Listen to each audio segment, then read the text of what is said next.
You've been signing loads of autographs today at Collectomania, Craig. What kind of things have people been asking you? Wise, clever, interesting, insightful questions. General one is, why do they kill you and everything? Which I still haven't asked, I come up with an answer for. But it's lovely. These days, they're a really nice way to sit and just chat to people all day. And you meet very interesting people, and also some great costumes, which excites me so much that you can look around and see this incredible detail and work that goes into these creations. Like over there. I know, exactly. Yeah. I mean, as an actor, of course, you get to dress up all the time, don't you? But if you could take on a cosplay costume, you could come to one of these events dressed as someone, who would you come as? I think at an event in a large concrete hall in Milton Keynes, as winter approaches, probably something like a furry or a plushie, I think the term is. There was a giant panda bear walking around yesterday, and I quite fancied his costume.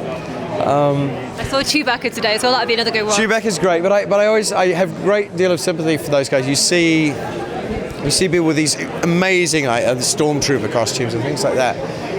And I've never worn a stormtrooper, but I've worn those kind of costumes, and you know how much fun they are, how uncomfortable they are, and how hot, even on a cold day, they become later on. So you see a lot of those guys, and they take their helmets off, and they're just dripping in sweat and the stench of body odor that flies out. So.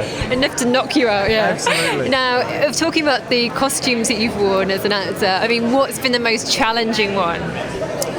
Most challenging costume? I think whenever there's an armor, a bit of armor on.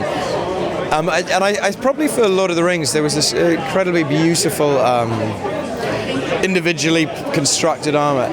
And that was, apart from being, it's comfortable when it was on, but you couldn't sit down in it, which was slightly frustrating later in the day.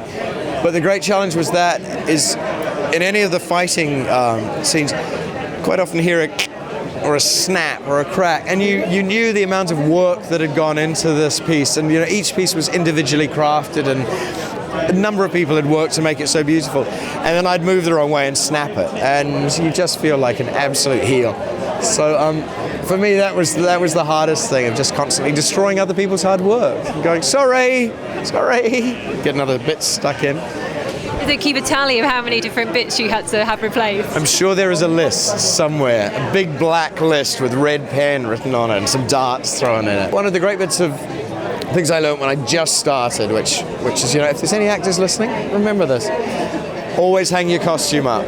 I sort of started in theatre, and without question you would look after your costume and you would hang it. And that's the one thing I see some people doing occasionally. They take their costume off and they throw it on the ground. It just infuriates me because it's yours, and a lot of people put the work into it. Sorry, that's a rant, but little tip. There's a lot of work put into the whole of the Lord of the Rings world, wasn't there? I mean, for you, what was the most surprising thing that you saw behind the scenes that would really kind of make fans go, wow, that's incredible?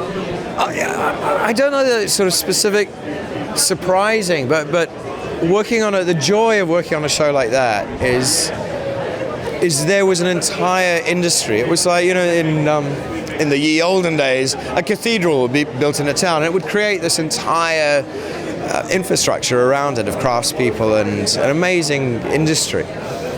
And particularly with rings, that same thing happened. You got a number of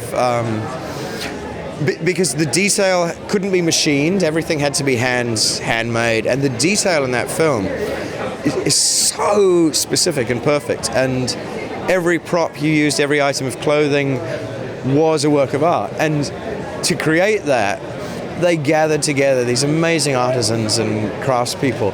So you'd wander through the different workshops and you would see, some guy from the bush who hadn't been out of, had been living for the last 20 years up a tree, but who did the most amazing leather work, and he would just be sitting there kind of making these beautiful things. And that ran all the way through the ethos of the production, I suppose. So we at the shooting end had the great joy of whenever something was handed to you or given to you, it was so beautiful. There was no pretending. It was kind of, you're in the world, so it's lovely. I mean, that must really help you as an actor, kind of get into that character. It makes the whole process so much easier when the less make-believe, the less pretend you have to do about the other stuff, the more you can just slide into that world and play with the other person. So it's I have an enormous deal of respect for that, the whole industry, I guess, that goes into getting to that point of shooting a scene. So it's always a pleasure.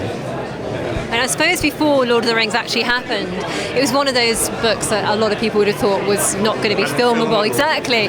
So, I mean, what did you think when you got the call yourself to take part? I kind of had no doubt it was that Peter and Fran and that Peter could shoot it, and the team he had assembled could do it, and Philippa and Fran and Peter had worked on crafting these scripts, loved those books so much that there really was no doubt it was doable. I don't think any of us realized quite how important, important's maybe not the right word, but how the impact it would have, and the size of that impact.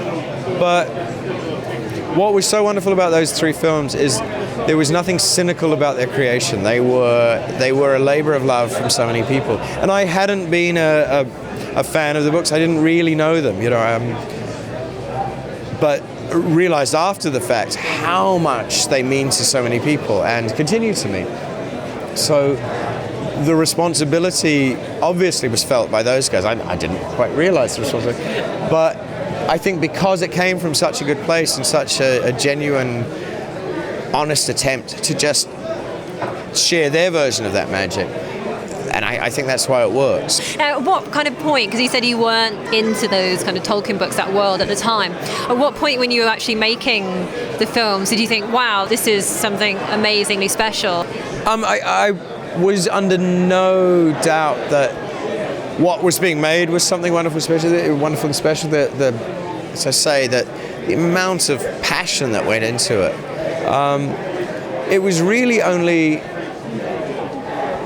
after shooting, and I think I was invited to an event, and just talking to people, realizing what the books had meant to them, the importance of, for a lot of people, those books were sort of that pivotal, adolescence time where you're trying to work out who you are, and everyone feels small. Everyone's like a tiny hobbit facing this impossible task of growing up. And some trying to avoid it their whole lives. But those stories had been so important, those characters had been so important, and just speaking with people and realizing how valuable seeing that story told in the right way had been to them too. So it was an honor to be a little part of that, which is lovely. And what was it like being transformed into an elf? Being transformed into an elf was sitting in a makeup chair is always fun. Your makeup artist becomes your closest friend on set, and you have the best times because they see you at their best and worst. I don't know. I must admit, I kind of see pictures of myself as an elf and cringe and die inside, but the process is always enjoyable. The end result, through no lack of talent from the people assembling it, it's just entirely through me, makes me cringe a little bit. But I'm guessing, it's normally always a super early start when you've got to have all that stuff done, isn't it? Yeah, we was luckier. I think the elves, have ears and wigs and things, but if you're an Uruk-hai or a dwarf, it's a lot harder. So the elves shouldn't really complain. If you're having prosthetics stuck all over yourself, then that's not pleasant. Some of those guys would start at night and then work through to be ready in the morning. So. Who did you get to know best when you were filming on set? I kind of hung out with the little hobbits, I suppose, mainly. Like Billy Boyd and Dom, who just are the naughtiest of the kids. Lots of fun.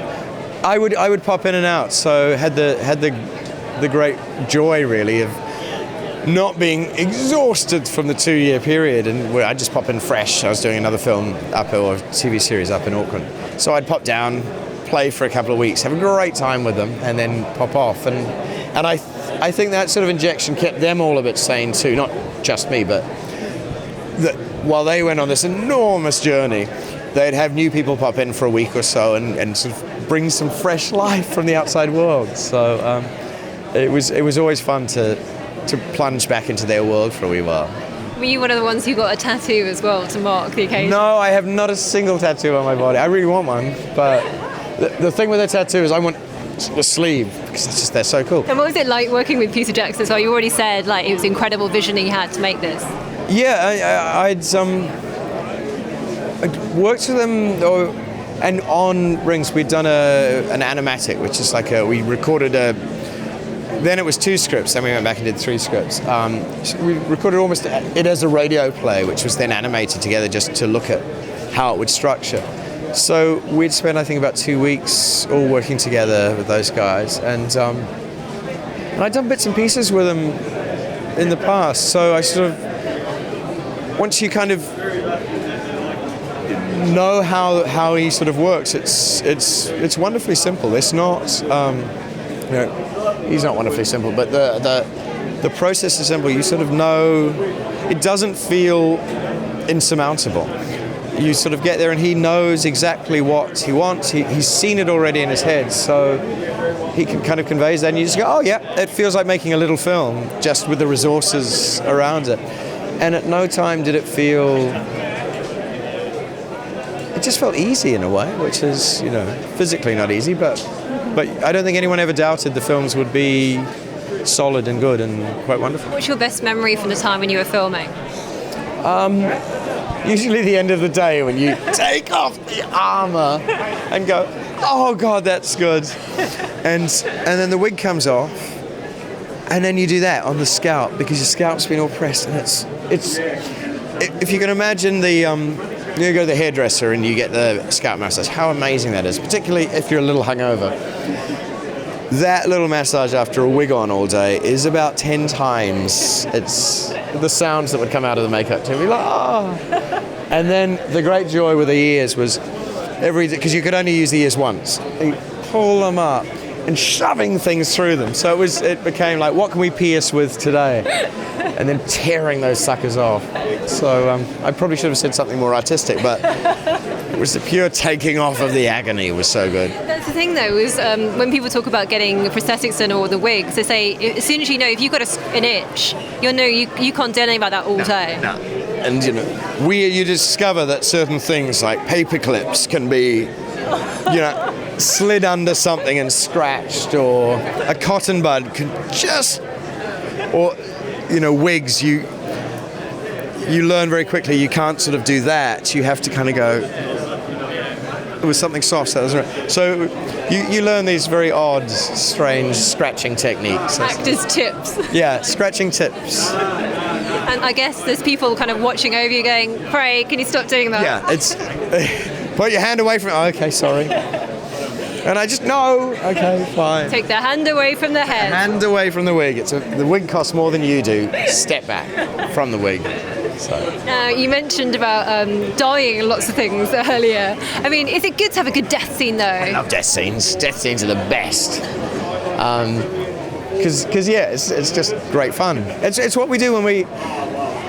The great secret is, for all the books that are written about acting and all the philosophy behind it, which is all valid, but there is still a big chunk of it that is the same thing as when you're a kid and you're playing dress-ups and, adventures. And when you're that kid, you always want to die. You always want the big death scene. And it's and a little bit of that carries over, I think, into grown-up world where it's fun. You've got the blood, and it's always, oh, how gruesomely am I going to die? Oh, that's gruesome. That's going to be great. So. Talking about gruesome things, how much fun did you have making Spartacus? So much gruesome fun on Spartacus. It was, I think, the most challenging fun I've ever had on a television show. It was just glorious. And on a show like that, we knew the character arcs and we knew the story arcs of the show, but each couple of weeks as a new episode would come out and we'd all just sit down and it would be like, oh, we can't do that. We can't. They would never let us do that. Oh my God! And the joy, there is pleasure in going to work and crucifying someone. there is pleasure in slitting someone's throat, and just in pretend land, not in real. And yeah, you're getting to do the most gruesome things. And there were some days on set where it's pretend and it's prosthetic, but there were a couple of times on set where we all, maybe together or at different times individually, just went, oh God, are we going too far here? Is this too gruesome? But it's wonderful. And you were a bit of a monster on that show, weren't you? He was a bit of a monster. He was. It was a really nasty world. It was a world where they were incredibly violent and incredibly cruel. And I just had the great pleasure of being someone who had enough power to be particularly cruel and violent. So, yeah. I just laugh. It's nothing funny about crucifying people or cutting throats and things, but it's really fun when it's pretend. And blood, and it's great. There's a whole department who have a million different techniques of blood. So sometimes you'll cut someone's throat and there's a spray of blood, or it's out the nose or out, and all that stuff. Because it's when you're on set, it's absolutely fake, but the joy of it, everyone's sitting around going, oh, that's great, rip their face off. We've enjoyed everything you've done so far, so we look forward to seeing what's next. You're very kind. Thank you so much for talking to me.